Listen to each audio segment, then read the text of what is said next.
Kathrine Switzer, The Marathon Woman by Haley Heitmeyer. Kathrine Switzer was the first woman to register and run the Boston Marathon. She broke the barrier for women's running. Background: Kathrine Switzer was born in Germany on January 5, 1947. Switzer moved to Virginia as a young child. Switzer found sports as a young teenager and saw how her world changed. In a podcast made with Switzer, she said, When I was 12 years old, my father told me I'd have a better chance of making the field hockey team if I ran a mile each day.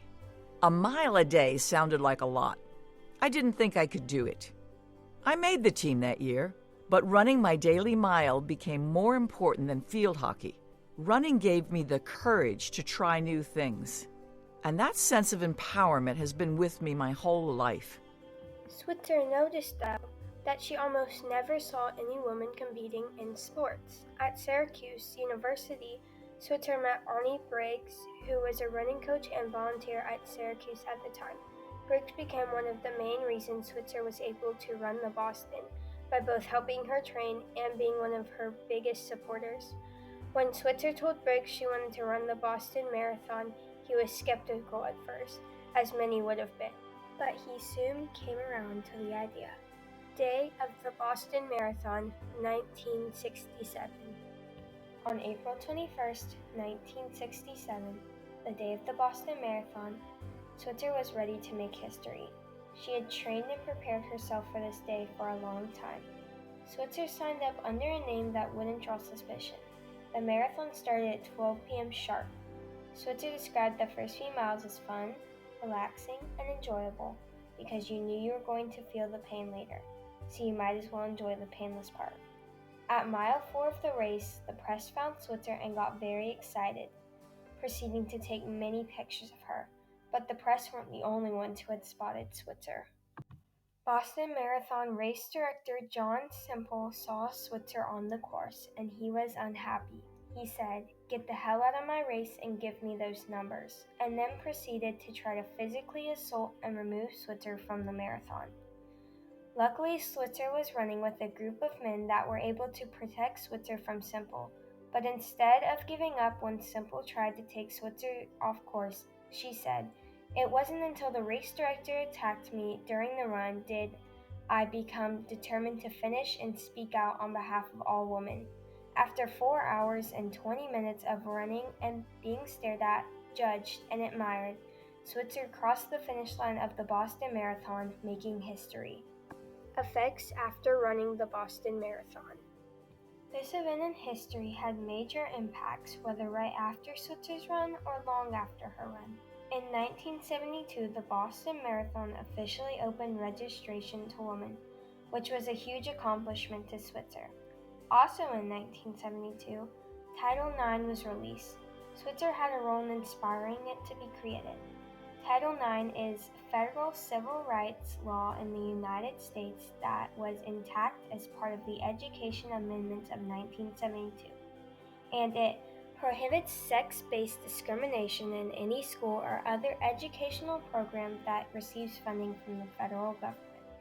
In 1974, Switzer ran the New York City Marathon and won with a time of 3 hours and 7 minutes, even in the weather, which was 100 degrees on the day of the race.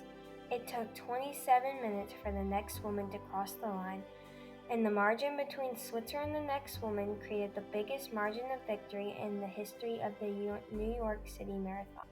In 1975, Switzer went back to the Boston Marathon, but this time, instead of only crossing the finish line as her goal, she wanted to take off some time from her previous run in 1967.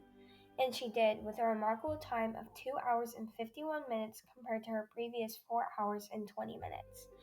Also, not only did this time achieve Switzer's goals, but it also helped Switzer rank 3rd fastest in the United States and 6th fastest in the world. In 1984, Switzer had a role in adding the women's marathon to the Olympics.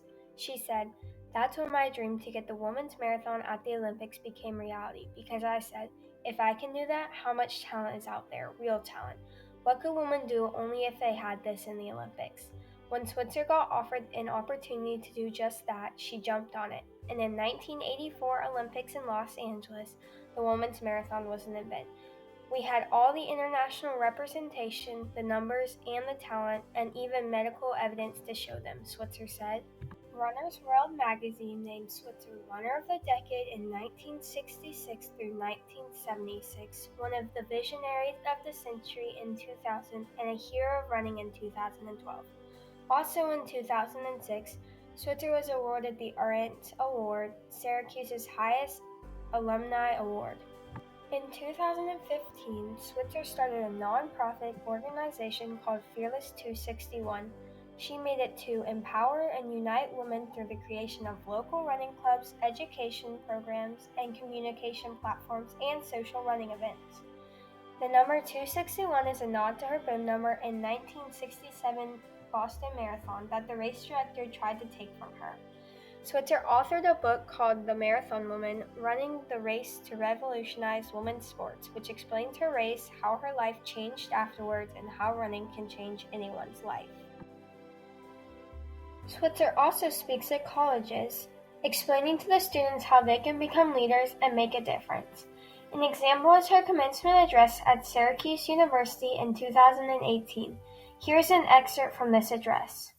And so for the next few minutes, I'd like to tell you some stories about awakenings, of how sometimes the flash moments in your life, the least likely people, of coincidence that will happen in your life can change the course of it, and how, if you can recognize those, you can be ready for them and act on them, not only to change your own life, but perhaps more importantly, to change your community or even the world. In 2017, 50 years after Switzer's first Boston Marathon in 1967, Switzer returned to the Boston Marathon to run it again. Switzer said, "It's a great way to celebrate the incredible achievements women have made in the last 50 years. Switzer gave and still gives girls and women all around the world confidence and helps them to be courageous and stand up for what they believe in." In a podcast made with Switzer, she said, That empowerment has stayed with me as I've worked to make sure that women everywhere have the opportunity to run. I believe that running transforms women. That simple act of putting one foot in front of the other gives women a sense of accomplishment and confidence. Whether she's from Indiana or India, running gives a woman the courage to do what she thinks she cannot: leave a bad relationship, find a better job, get an education. Kathrine Switzer stands tall and is proud of her accomplishments and how she broke the barrier of women's running. She believes that every girl and woman should have the right to run and see how it changes their world, just as it changed her own. Kathrine Switzer definitely opened the frontier of women's running and women's sports before Title IX and advocated for women's equality, starting in sports.